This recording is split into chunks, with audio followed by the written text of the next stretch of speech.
एक छोटे से गांव में एक पुरानी और सुनसान हवेली थी जिसे लोग भूतिया हवेली कहते थे। कई सालों से वहां कोई नहीं जाता था क्योंकि हवेली के बारे में यह कहा जाता था कि वहां आत्माओं का वास है। गांव के बुजुर्गों का कहना था कि उस हवेली में किसी जमाने में एक अमीर जमींदार रहता था जिसकी मौत बहुत रहस्यमयी तरीके से हुई थी। उसके बाद से ही वहां अजीबोगरीब घटनाएं घटने लगी। रात के समय हवेली से अक्सर किसी के चिल्लाने और रोने की आवाजें आती थी। गांव वाले कहते थे कि जो भी हवेली के अंदर गया वह फिर कभी वापस नहीं लौटा।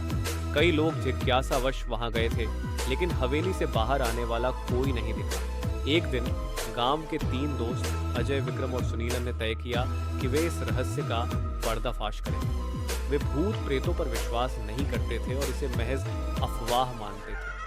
तीनों रात को हवेली के अंदर जाने का फैसला करते हैं। उनके पास एक टॉर्च और एक वीडियो कैमरा था ताकि वे जो कुछ भी देखें उसे रिकॉर्ड कर सकें। जैसे ही वे हवेली के अंदर गए उन्हें अंदर का माहौल बहुत भारी और डरावना लगा। हवेली की दीवारें जर्जर हो चुकी थीं, जगह जगह पर धूल और जाले थे। जैसे ही वे अंदर घुसे दरवाजा अपने आप बंद हो गया। अजय ने टॉर्च जलाया और वे हवेली के एक बड़े कमरे में पहुंचे। कमरा काफी पुराना और अजीब था। अचानक एक कोने से किसी के कदमों की आवाज आने लगी। तीनों दोस्तों के दिल की धड़कन तेज हो गई लेकिन उन्होंने अपने आप को शांत रखा और आवाज की दिशा में बढ़ने लगे। तभी अचानक हवा का एक ठंडा झोंका आया और विक्रम को ऐसा महसूस हुआ जैसे किसी ने उसके कंधे पर हाथ रखा। उसने मुड़कर देखा तो कोई नहीं था। वह डर के मारे चीख उठा लेकिन अजय और सुनील ने उसे शांत रहने के लिए कहा। जैसे ही वे अगले कमरे में पहुंचे उन्हें एक पुराना झूला हिलता हुआ नजर आया जबकि वहां कोई हवा नहीं चल रही थी। तभी कमरे में रखी एक पुरानी खिड़की अचानक जोर से बंद हो गई और कमरे का तापमान तेजी से गिरने लगा।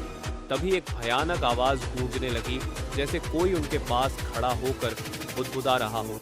तीनों दोस्त डर से कांपने लगे और भागने की कोशिश करने लगे लेकिन हवेली का दरवाजा फिर से बंद हो गया। तभी उनके सामने एक धुंधली आकृति उतरी। वह आकृति एक बूढ़े आदमी की थी जिसके चेहरे पर डरावनी हंसी थी। वह जमींदार की आत्मा थी जो अभी भी हवेली में कैद थी। वह आत्मा उनसे कहने लगी, तुम यहाँ क्यों आए हो? ये हवेली तुम्हारे लिए नहीं है। जाओ वरना तुम भी यहाँ कैद हो जाओगे। तीनों दोस्तों ने जितनी जल्दी हो सकता था वहां से भागने की कोशिश की। दरवाजा खुद ही खुल गया और वे बाहर की ओर दौड़ पड़े। बाहर आकर उन्होंने चैन की सांस ली लेकिन सुनील को महसूस हुआ कि कोई अदृश्य शक्ति उसे बाहर खींचने की कोशिश कर रही है। उसने अपनी पूरी ताकत लगाई और अजय और विक्रम ने उसे पकड़कर खींच लिया। उस दिन के बाद से तीनों ने कभी भी उस हवेली के पास जाने की हिम्मत नहीं की।